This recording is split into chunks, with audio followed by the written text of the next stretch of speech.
नमस्कार दोस्तों, हमारे डिजिटल मीडिया चैनल पर आप सभी का स्वागत है। दोस्तों, बहुत बड़ा अपडेट जो है अरविंद केजरीवाल और आम आदमी पार्टी को लेकर आपको दे रहा हूं। सुप्रीम कोर्ट ने अरविंद केजरीवाल को शराब नीति घोटाले के अंदर जमानत दे दी है। लगभग 170 दिनों के बाद जो है वो फिर जेल से बाहर आएंगे। आम आदमी पार्टी के कार्यकर्ताओं के अंदर जो है वो खुशी की लहर जो है जबरदस्त ढंग से छाई हुई है, क्योंकि उनके प्रसिद्ध नेता अरविंद केजरीवाल जो है अब जेल से बाहर होंगे। जो सुप्रीम कोर्ट के जज हैं उन्होंने कई शर्तें लगाकर जो है अरविंद केजरीवाल को जमानत दी है। पहली बात तो वो सरकारी दफ्तर नहीं जा पाएंगे। दूसरा, वो किसी भी सरकारी फाइल पर साइन नहीं करेंगे, शर्त नंबर 2। तीसरा, 10 लाख रुपए का जो है वो बॉन्ड जमा करेंगे। तो इस तरह से अलग अलग जो है वो कंडीशंस जो है वो माननीय सुप्रीम कोर्ट ने लगाकर जो है अरविंद केजरीवाल को जमानत दे दी है। कहीं ना कहीं जो जस्टिस हैं, जो जज हैं सुप्रीम कोर्ट के, उन्होंने एक जज जो है वो कहते हैं कि सीबीआई का रवैया ठीक था, सीबीआई ने उन्हें जो है पूछताछ करना था, इसीलिए अरेस्ट कर लिया। आपको याद हो कि ईडी केस में जैसे ही अरविंद केजरीवाल को जमानत मिलती है तो सीबीआई सेम डे पर एक्टिव हो जाती है और अरविंद केजरीवाल को गिरफ्तार करने के लिए है वो जेल में ही पहुंच जाती है। इसको लेकर बड़ा संशय है और इसी बात को एक जस्टिस जो है सुप्रीम कोर्ट के वो कहते हैं कि सेम जो टाइमिंग है गिरफ्तारी की उस पर जो है बड़ा सवालिया निशान जो है हमें लगता है कि सीबीआई अगर एक्टिव थी तो वो पहले ही एक्टिवली उसको अटैच कर लेती साथ में और गिरफ्तार करती और पूछताछ करती। जब ईडी केस में उनको जमानत मिल गई तो फिर क्यों जो है अरविंद केजरीवाल को सीबीआई ने सेम डे जब उनको रिहा होना था रात को ही पहुंचकर जो है उनको अरेस्ट क्यों किया?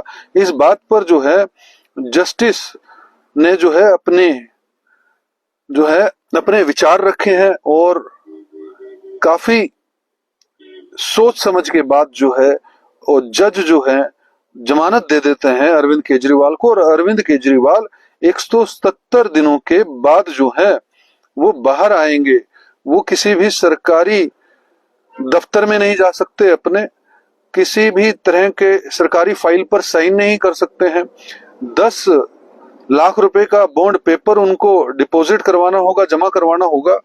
वो किसी भी गवाह को जो है केस से जुड़े गवाह को जो है वो इन्फ्लुएंस नहीं कर सकते। दूसरा, जब भी ट्रायल कोर्ट जो है उनको बुलाएगी तो उनको वहां पेश होना पड़ेगा और जो है उन्हें जो वो जिस भी तरह की जो ट्रायल कोर्ट जो है जिस भी तरह की उनसे कोऑपरेशन की उम्मीद करेगी वो करनी पड़ेगी। तो ये प्रमुख जो है उन्होंने सुप्रीम कोर्ट ने बेल देने से पहले ये प्रमुख कंडीशंस जो है उन पर लगाई है कि वो किसी भी तरह से इन्फ्लुएंस नहीं कर सकते गवाहों को, किसी भी तरह की छेड़छाड़ करने की कोशिश नहीं करेंगे। जो सबूत है चाहे वो गवाह है उनको जो है अपना दबाव नहीं बनाएंगे और 10 लाख रुपए का बॉन्ड पेपर जो है वो देना होगा और जो है मुख्य तौर पर उनको किसी भी तरह की सरकारी फाइल पर वो साइन नहीं कर सकते, सरकार चला नहीं सकते। कुल मिला के बात यह है और अपने केस के बारे में भी पब्लिकली कोई बात नहीं कर सकते। ये कंडीशन जो है संजय सिंह के केस में भी लगी जब उनको जमानत दी गई, मनीष सिसोदिया के में भी लगी कि अपने जो है केस के बारे में सार्वजनिक कोई भी बात नहीं कर सकते। लेकिन बहरहाल आम आदमी पार्टी के अंदर जो है वो उत्साह का माहौल है। मुझे तो ऐसा लगता था कि भारतीय जनता पार्टी जो है वो किसी भी तरह से मोदी और अमित शाह जी जो है वो किसी तरह से भी अरविंद केजरीवाल को हरियाणा के इलेक्शनों से पहले जो है वो बाहर नहीं आने देंगे। किसी न किसी तरह से जो है वो दलीलें डालकर इलेक्शनों तक कम से कम रोक कर रखेंगे। लेकिन लगता है कि मोदी जी और अमित शाह का जो प्रभाव है, जो जो जुडिशियल सिस्टम पर वो डालते थे या ईडी और सीबीआई पर जो उनकी पकड़ है कहीं ना कहीं जो है वो कमजोर होती हुई दिख रही है। और इसका साफ तौर पर जो है प्रभाव जो है वो देखने को मिल रहा है। क्योंकि अगर हम संजय सिंह की बात करें, संजय सिंह को भी जमानत मिल गई। अगर हम बात करें मनीष सिसोदिया की, उसको भी जमानत मिल गई। अगर हम बात करें सत्येंद्र जैन जी को, उनको भी जमानत मिल गई। और अब अभी जो कविता जैन थी उसको भी जमानत मिली पीछे, और अब अरविंद केजरीवाल को भी जमानत मिल गई।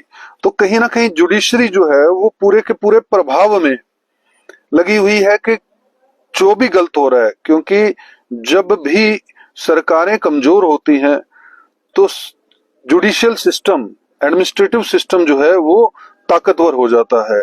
और किसका बेनिफिट जो है कहीं ना कहीं जो सरकार ने किसी न किसी विरोध को लेकर, किसी न किसी राजनीतिक मतभेद को लेकर या पार्टी अलग है इसको लेकर जो है वो उन्होंने किसी केस के अंदर फंसाया है। क्योंकि केस के अंदर आज तक भी जो है मेरे भाई कुछ प्रूफ तो हुआ नहीं है, कोई एविडेंस नहीं दे पाई ईडी, नहीं सीबीआई दे पाई किसी तरह के एविडेंस। बस शराब नीति घोटाला बनाया और उसके अंदर पीएमएलए कानून का फायदा उठाकर जो है उसके अंदर गिरफ्तारियां करनी शुरू कर दी।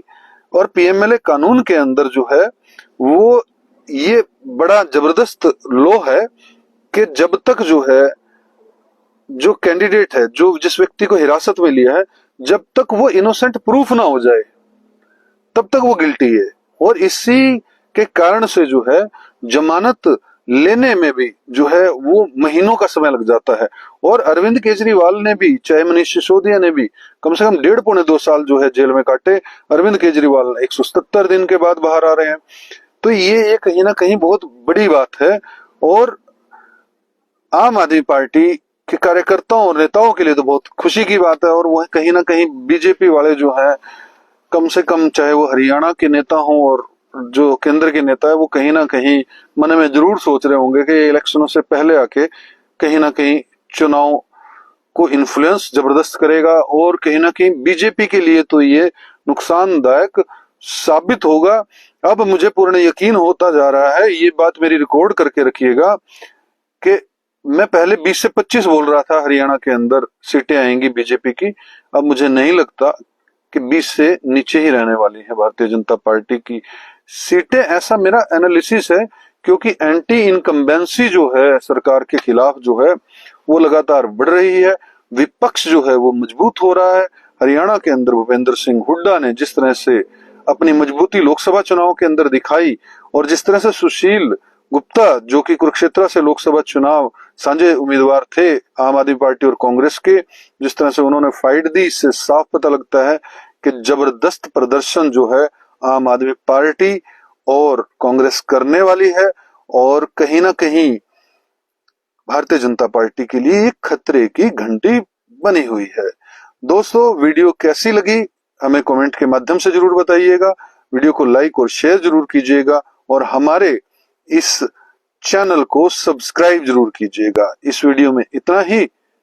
जय हिंद, जय भारत साथियों।